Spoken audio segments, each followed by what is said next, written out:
Bueno, mi nombre es Paulina Mananivar y le estaré hablando sobre las cadenas tróficas, haciendo referencia a un recorrido realizado en un área verde de mi entorno. Cuando hablamos de cadena trófica, hacemos referencia a la transferencia de energía que se da entre los organismos en un ecosistema. Esta la podemos dividir en tres, que serían los productores, los consumidores y los descomponedores. Cuando hablamos de productores, hacemos referencia a aquellos organismos que son capaces de producir sus propios alimentos. Cuando hablamos de consumidores, hacemos referencia a aquellos organismos que no son capaces de producir sus propios alimentos, sino que tienen que obtener su energía de otros organismos. Esto lo podemos clasificar de tres tipos, que son los consumidores primarios, que son aquellos que se alimentan de plantas; los consumidores secundarios, que son aquellos animales u organismos carnívoros o omnívoros que se alimentan de los consumidores primarios; y nos encontramos también con los consumidores terciarios, que son aquellos que se alimentan de los consumidores secundarios. También pueden existir consumidores cuaternarios y así sucesivamente, cuando estos se alimentan de los consumidores secundarios. También nos encontramos con los descomponedores, que son aquellos organismos que se alimentan de materia orgánica en descomposición, como pueden ser materia orgánica ya descompuesta, podrida, o de materia fecal de los diferentes animales. En nuestro recorrido podemos encontrar diferentes tipos de organismos que ocupan diferentes lugares en la cadena trófica. Entonces, encontramos organismos como la oruga. Encontramos diferentes tipos de plantas, tanto herbáceas como arbustos y árboles, que esto lo clasificaríamos en productores porque ellos son capaces de producir sus propios alimentos.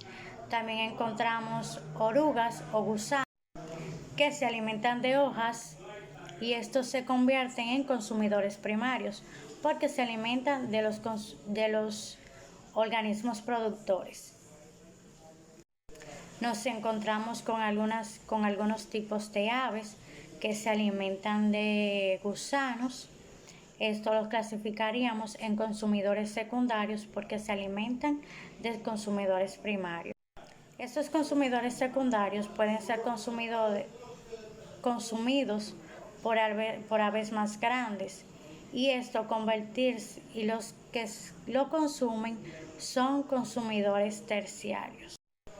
Como hay un río, nos encontramos con caracoles que se alimentan de plantas, de hojas. Estos se clasifican en consumidores primarios.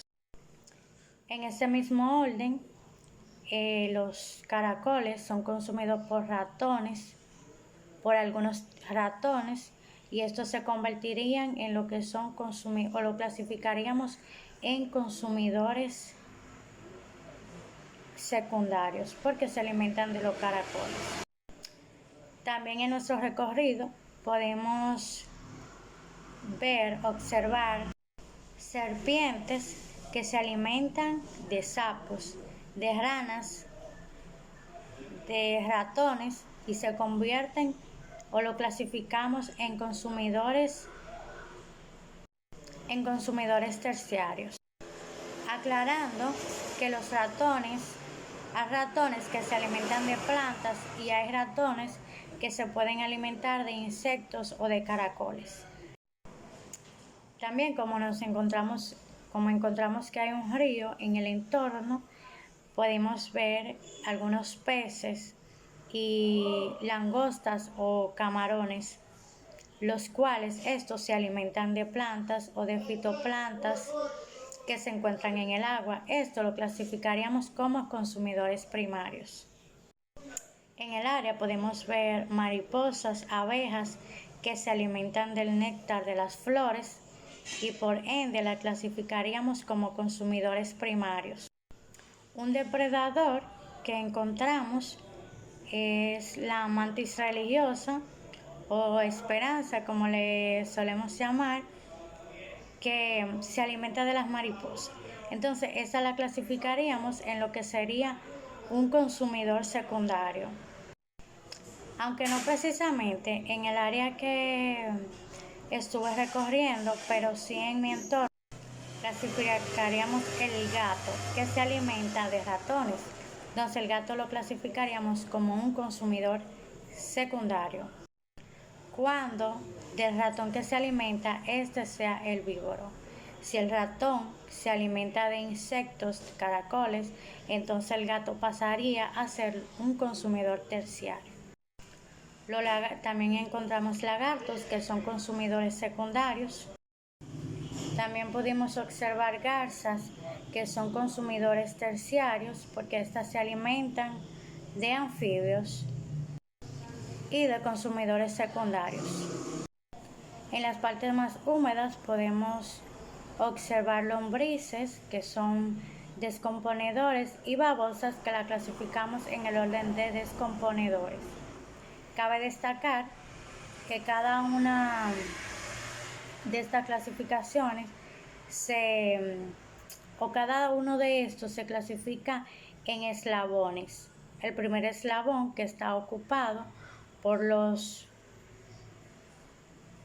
productores, luego le continúa los consumidores primarios, que sería el segundo eslabón, los consumidores secundarios, el tercero, los consumidores terciarios, que sería el cuarto eslabón, y dependiendo si hay consumidores cuaternarios, sería el quinto eslabón, el sexto eslabón, entonces estaría lo que serían los descomponedores. Cada uno de estos organismos cumple una función importante en los ecosistemas, ya que esto ayuda al flujo de energía. Cabe destacar que hablamos de dos tipos de cadenas tróficas, que son la terrestre y la acuática. También es necesario saber que en esta transferencia de energía se pierde energía. Esto hace que puedan ocurrir límites al momento cuando en la transferencia de energía se sufre pérdida de esta. Ocasiona límites en el ecosistema. Muchas gracias, es todo.